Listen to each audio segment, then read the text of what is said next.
I'm Ashley. And I'm Lacey. And this is United States of Murder's very own Wacky Wednesday. Well, here we are. Here we are. We're back. And now I'm focused on how bunched up my sweater looks. This is not a fat roll. This is my sweater. These all not fat rolls either. This is just my shirt. Oh, Lord. Do you want to go first? Sure. My wacky case is more of a freaky case. Ooh. That happened in 2001, but I just heard about it. Oh. On April 29th, 2006, a 6-year-old girl by the name of Haley Zega went missing in Arkansas in the forest near the Buffalo National River. Missing in the woods? Mm-hmm.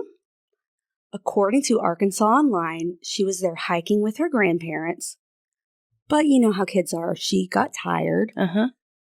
They wouldn't let her climb a tree to get a better view of a small waterfall. Because they're like, no, of course. You're too small. Of course you can't do that. So she decided to plant herself on a rock and she refused to get up. She's just like, no, I'm tired. I'm not going anywhere. You know. There are a lot of switches in the woods. I'm just saying. Whoop. Lacey just broke her thing. I did. So her grandparents left her for a few minutes. They were just basically doing reverse psychology. Right. They're doing this whole, we're going to walk away and we know that she's going to change her mind and want to go with this. Yeah. So they walked away and they were about to turn back, thinking Haley would have changed her mind. Mm-hmm. And after they started walking away, she began to lose view of them through the trees. You know, it's the woods. She did change her mind, but immediately she decided to follow them. Uh-huh. Well, she took a deer trail instead of the trail they were on. So this is horrifying. She got lost in the woods. This is so scary. And it was so fast that this happened. Yeah. So the search for Haley became the largest search and rescue mission ever carried out in Arkansas history. Oh my gosh. So how did I not hear about this? Haley knew she wasn't going to find them, so she made a new plan to walk along the Buffalo River until she could find a gas station to call her parents. That's a good idea for a kid to have. Follow the water. Exactly. And I know there's not gas stations along the water, but it's still a very good plan to have. Well, and the Buffalo River is pretty busy. I mean, there's a lot of people. Uh-huh. So being typically by the water is a better idea. It's dangerous, but you're more likely to be seen if you're near the water. And this is April. I'm sure people are out kayaking in April. So at one point, Haley saw a helicopter. Mm-hmm. One that was specifically searching for her. So she's like, okay, I'm going to swim out to a rock in the middle of a river. Oh, no. Because they couldn't see her where she was. Oh, no. So she did. She swam out, got on the rock. She wasn't a super strong swimmer. And I mean, she's 6 years old. I cannot even imagine. And for those unfamiliar, the Buffalo isn't a super fast river, but it still has decent currents in certain spots. And you would never want a kid without a life jacket, 6-year-olds just swimming by themselves ever. The helicopter did not see her. And you have to think, she's wet now in her only clothes. On the second night, she found a cave to sleep in. And second night. Yeah. And she was yelling for her parents frequently, or for her grandparents and parents frequently. She knew that they were going to be looking for her, Mm-hmm. So she was yelling for them. Mm-hmm. The whole time, though, Haley wasn't alone. At least not for her. What? Yeah, she had an imaginary friend named Alicia with her. Alicia helped her find the only safe way down to the trail by the river, and she was grateful for that. Yeah. My faith. She didn't have an imaginary friend prior to this and didn't have one after this. Is this a ghost? I don't know. Haley said Alicia kept her calm and played games with her the whole time. I know. In the meantime, over 1,000 volunteers were looking for Haley. Mm-mm. 2 men who weren't even affiliated with the search crew found her over 5 miles from where she started. So this little 6-year-old girl in 2 days. She walked 5 miles. 5 miles. Oh my God. Yeah. I have never heard of this. Me either. And the men, William and Lytle, were down on the river searching with mules. Uh-huh. They were riding them. They already had a feeling for some reason that the search team was looking in the wrong place. They thought she would be further. Yeah. I wouldn't have thought she would have I been wouldn't 5 have. miles. So they found her 52 hours after she went missing. She was sitting by the river when they found her. When they found her, she trusted them because she had no other choice. Right. And they gave her a Diet Coke and chocolate pudding. Come on, Diet Coke. That's what they had for a snack for, themselves. Yeah. I'm like, oh, sweet. Even though she was lost in the forest for 2 nights, she was never scared.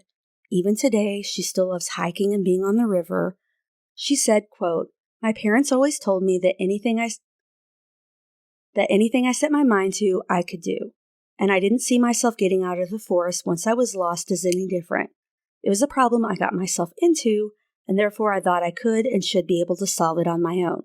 I was not afraid of animals, I wasn't afraid of being alone, and I wasn't afraid of the dark.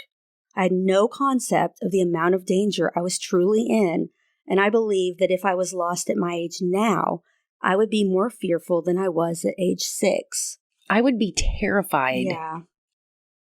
She said, because I simply didn't understand the danger at that age. And that totally makes sense. You're just kind of like, oh, well. Well, she had her friend. Yeah. I knew it was a bad situation, but at no point did I believe I wouldn't make it out. She didn't think the worst. Doom and gloom. Yeah. She still refers to Alicia as an imaginary friend and nothing more. She said she does not want to analyze it any further. Some people think it was a ghost. A guardian angel is what some people say, or just her imagination. And she hasn't seen her since this incident. It was literally just her imaginary friend on this trip. My God. And Haley has a TikTok under her name, and I'll link it up in the show notes, but she does talk about her disappearance in some of the videos. She still lives in Arkansas, but she talks about it, and there's a lot of misinformation out there, and she kind of sets the record straight about this stuff, but it's really interesting. That is super interesting. Yeah, and I also have some tips because, the more you know, right? For parents to tell their children in case they ever get lost. Oh, boy. Yeah, which is sorry, but, knowledge is power. According to Families for Life, parents should start by preparing their children for the possibility of getting lost. And it shouldn't be a discussion that scares your child, but when you approach calmly. No. I cannot see myself calmly. Yeah. Well, for them to feel calm. Like, sure. You might get lost and not know where I am sometime. And if this happens, you have a plan for this. Kind of make them feel like, oh, okay, I have a plan. First, when they realize that they're either lost or that they have lost their parent or guardian, they should stop what they're doing. If they're playing or walking, they should stop and stay where they are. Because most people will look for the children where they were last spotted. Sure. Where they were last spotted. But if they're not in a safe place, ask them to find the closest safe place nearby. For example, they shouldn't be standing next to a busy road. They should get away from that. Or dangerous machinery. So if they're still by something dangerous, go close but safe. Stay away from that. And once they're stopped in a safe place, they should look around to see if they spot you. If not, they should yell out your full name, not mommy or daddy. And this may make them feel embarrassed, but just assure them that calling them by your name won't get them into any trouble, and no adult is going to yell at them. That's that's something I've never even thought about. Me either, because there's so many mommies and daddies. Sure. But people will be like, what in the world is this little kid? But yeah, yelling your full name.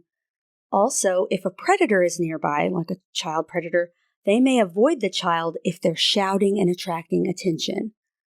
Because if they see a kid alone, they're like, oh, I'm going to scoop this kid up. But if this kid is yelling out, Ashley, they're going to be like, oh my God, that child is... Sure. Yeah, I don't want them to... Witnesses. Well, anyway, then they should look for a mother with kids. Statistically, the safest person your kids can approach for help is another mother with kids. Obviously, not always, but, men are less likely to help for fear of being accused of being a predator. Girl.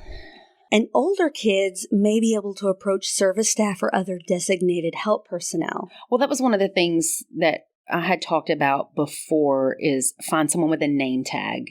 Yeah, this said younger kids, if they're younger, may have trouble distinguishing what uniforms are. No, yeah, like that's true. Target, if they're wearing red, does that mean? But if they have a name tag or something. Yeah, older children, I think would get that. Yeah. But yeah. Ask your child to look for a mother with kids nearby and approach her. They should clearly and firmly say, I am lost. Can you please help me call my mother? Her name is blank and this is her number. I don't even think Max knows my phone number. Oh my God. They say to, memorize. Do you know my phone number? No. See, I feel like that's the thing is that everything's programmed into people's cell phones. It's important for children to memorize their address as soon as they can. Yeah. And phone number. Obviously, not little kids can do this, but some people recommend writing their name in their clothes or, it sounds crazy a little bit, but like writing something on their hand or tattoos, which is great for like Disney. I saw that a lot at Disney. Yes, yes. And I saw people, I didn't see this in person, but I've seen it on some true crime show or some Dateline, some shit, where they wrote it on their torso, like on their back. Yeah. Or on, you know what I mean? So it can't be washed off. And people may not know that it's even on there. And a predator wouldn't think to immediately pull off their shirt. That's a good idea. It sounds like, oh my gosh, that's so extreme.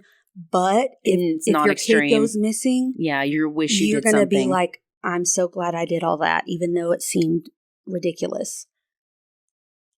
So, if they're lost in the woods, obviously this changes things a bit. Never happened with Max.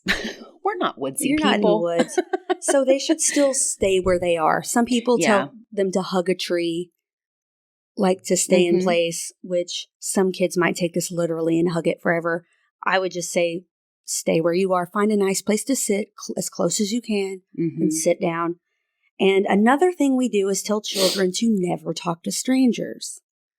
But sometimes a provision does need to be made if they're lost. And we don't really think about that. I didn't until I read this. Interactions with strangers can be very dangerous for children, but a child alone in the woods at night could be death, like hypothermia. They're little. They don't know survival skills. So I don't know survival skills. Kind of one of those things. It's like, yes, don't talk to strangers, but if you're lost in the woods and you can't find your parents and someone walks by you, it's one of those things. You gotta have to. It's most important that they don't spend a night in the woods. Right. Also, for parents, if you realize your child is lost, do not spend hours trying to find them. Immediately call someone, even if it seems like you're overreacting. Like a lot of people will be like, spend 30 minutes or an hour searching and then call. Yeah. Because they're like, okay, my kid's close. I just saw them. Right. But time is always of the essence, even if it's like, 15 minutes, just immediately. The one time, and I think I've talked about it before on here, that Max was supposed to be at one friend's house, but he left there and I didn't know. And it was a whole big thing and it was a nightmare. I did not call the police immediately. I went, like you just said, and tried to find him, which I did, thank God.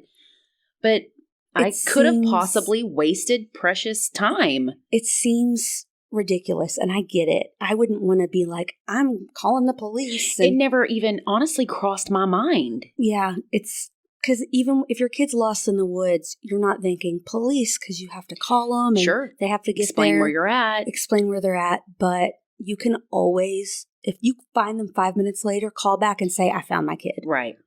I'm sorry, whatever. Right. And they will never be like, how dare you call and tell us your kids, you know what I mean? But they shouldn't. They shouldn't. And if they do, you can tell them to call me. No. But for real, like, just, I feel like that's one of those things. Don't be embarrassed. Right. And don't let anyone tell you you're overreacting in this situation. And also go over your plan with your children before a trip so it's fresh in their mind, especially if it's a hike. You want to know, like, they need to repeat back to you, what happens if you can't find me in the woods? And like Disney would be a good thing to do. Mm-hmm. Find a designated spot.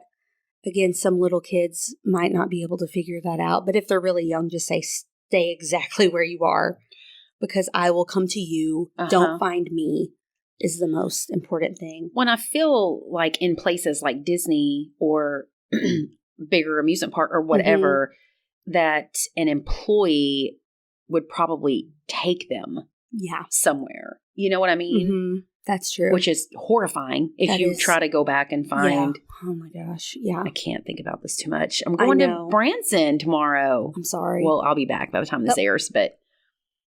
At least I'm not saying it's impossible, but he's at an age where he understands a little more. He's not like. Well, I have 6 or 5. Just because I've taught him about stranger danger doesn't mean that it doesn't still exist. I mean, you can never be too careful, basically. And also, if you know they're going to be in the woods ahead of time, have them wear a whistle around their neck. That's a good idea. Because little voices aren't very loud, but if they get lost, they can blow a series of whistles like in a row. That's a great idea. And you might be able to hear them easy. And it's light. Any little kid can have a whistle, even if they're 3. I may put a whistle on Max this weekend. I might get one for myself. Because for real. And if they can carry a light backpack when they're hiking, always pack a space blanket. Because they're very lightweight and it helps reduce the heat from evaporating. Yeah, losing. It helps people from losing heat. Is it heat. Evaporating? I don't know. It helps. It contains them, keeps them warm. So you can tell them, if you can't find me, you get cold, get this out. And that's, of course, if they can carry a lightweight backpack. Some kids won't, but. These are all very good. Parents have a lot to be worried about. I'm just saying. I'm like, golly. Next time I need to look up what happens if adults go missing. Because I'm like, same thing, Lacey. If I get lost in the woods. Lacey's backpack would be full of Diet Cokes. Oh my gosh. It would. All the snacks. She'd freeze, but she'd go down with Diet Coke in my system. She'd have her whole t-shirt filled with pine needles to keep warm and drinking a Diet Coke. I just learned recently, did you know pine trees are edible? Every part of it's edible. The needles, the bark. Is that where gin comes from? No, I'm just kidding. I think it's just in the family. Gin tastes like pine tree smells. But it's not, I'm not saying it's delicious, but yeah, every part of it's technically edible and not poisonous. Could you imagine eating a pine cone? No. I mean, you would, I guess. It sounds freaking terrible, but it's edible, so. Those are really good suggestions. Thank you. I love a good plan. I love that you just said all that, so I can now. It's spring break's coming up. Exactly. Very important. Get a whistle for Max. Amusement parks are the biggie, and also they make me so nervous. Not for being in the woods, but if your kid is in public even and they're whistling, if they're lost and whistling a bunch, that's also like predators are like, oh my god, this kid's freaking loud. Yeah. And some kids are shy and don't want to be loud, but you just assure them, you gotta be this. This is one of those times you won't get in trouble. It's fine. No one will be mad at you for screaming out my name. Right. But yeah, that's my stuff. Oh boy. Yeah. Well, mine is not about a lost kid. Mine is about a weekend fishing excursion on Oklahoma's South Canadian River that turned deadly in a bizarre twist. Canadian River in Oklahoma? Mm-hmm. Huh? Bigfoot comes into play in my case. Oh, you know I love a cryptid. We haven't had a Bigfoot conversation, have we? According to an arrest affidavit from the Oklahoma State Bureau of Investigation, Larry Sanders and his buddy Jimmy Knighton set out Saturday afternoon to catch some catfish with their bare hands, also known as noodling. Have you seen that? Where people will stick their hands down in like a riverbank will have like that little overlay where the water has washed it, like snake pits. Yes. Well, catfish will get up in there and people will stick their arm and like wiggle their fingers like a worm. And when the catfish, they'll like grab it with their bare hand and pull it out. It's ridiculous. You'll have to Google it. That is something I will never do. Never. I won't be on the side of a riverbank, first of all. Tap it. No. So they were going noodling and a fight soon ensued that turned physical and then fatal. The conversation that allegedly jump-started this fight was Bigfoot. I feel like this is me and you about demons. It is. They saw Bigfoot? No. Okay. The affidavit explains... I gotta move, sorry. The affidavit explains that Larry claimed that while at the river, he discovered that Jimmy intended to feed him to Bigfoot. Larry said Jimmy attempted to get away from him so the Bigfoot could eat Larry. Larry would not let Jimmy get away and punched Jimmy, hitting him with a stick, and Larry eventually confessed that he choked Jimmy to death near the river. So the county deputies said they heard of the crime after Larry allegedly went home and told his daughter about it, who told her mother, who turned him into the cops. Oh my gosh. The affidavit notes that investigators found a body believing to be Jimmy in a wooded area after Larry drew them a map. The two men were old high school classmates who'd recently become reacquainted. It is not clear if drugs or alcohol were somehow involved, but Larry was arrested and charged with first-degree murder. I was wondering about that. Yeah. Girl, intended to feed him to Bigfoot. So clearly... I would never feed you to demons if that makes you feel better. I mean, clearly both of these guys believed in Bigfoot. But a lot of people do. I mean, I do. I don't believe he's in Oklahoma. They're bears. I don't think he lives in Oklahoma. Standing bears. In Tornado Alley? There's hills in some parts of Oklahoma. The Tulsa area, I've heard. I haven't seen it, but I've heard. I don't know. Near the Ozarks. I don't know. I'm not sure they weren't doing drugs. Right, yeah. It says that they're not sure they were involved, but let me clear it up. Yes, there was drugs involved. There had to be. You don't just go out noodling catfish and then be like, you know what? No, maybe. We're also going to look for Bigfoot out here. Who's to say? I just said. Fair enough. Okay, I have one more. Terribly uncomfortable. My back hurts. Just PS, people. I've been bitching about it since I got here.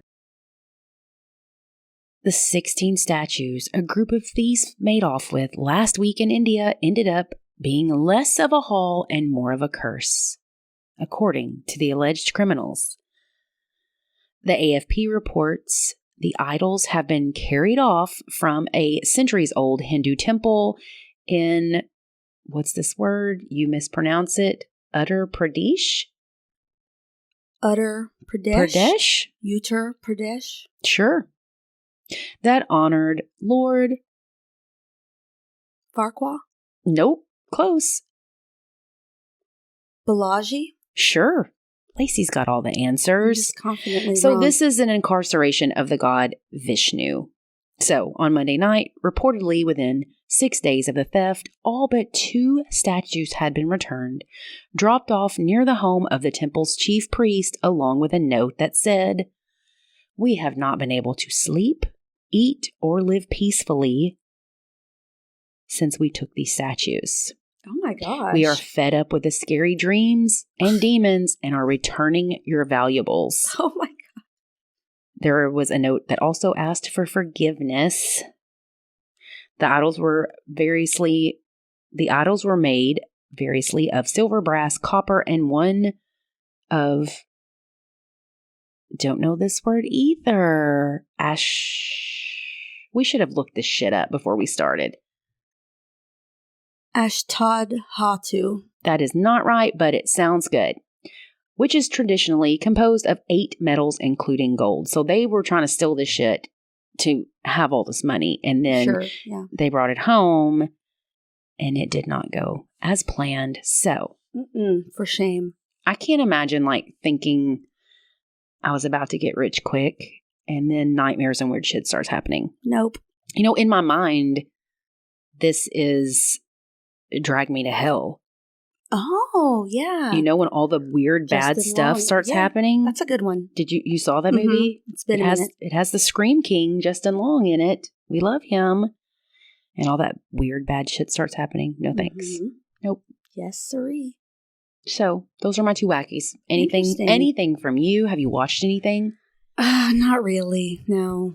I watched, since you asked, The Disappearance of MH370 on Netflix. I tried to start it, but Samuel got home from work and it's not his thing. Is it good? Is it all about that one flight? It's 3 episodes. Oh, that's it. Okay. And they're like an hour and a half long. Mm-hmm. I'm believing in conspiracy theories that I never even thought before. Boy. It is truly horrifying. It is terrifying. I'm just saying. I mean, I don't like plane shit. I'll watch it, but it definitely is one of those things. I think that's something that bothers a lot of people. It scares me. Yeah, because it's a very common thing. I'll have to watch it. There's a lot of conspiracy theories running amok on there. So I can't believe. What do you do all day? There's no. Well, no. But I do all day. Do you not watch TV?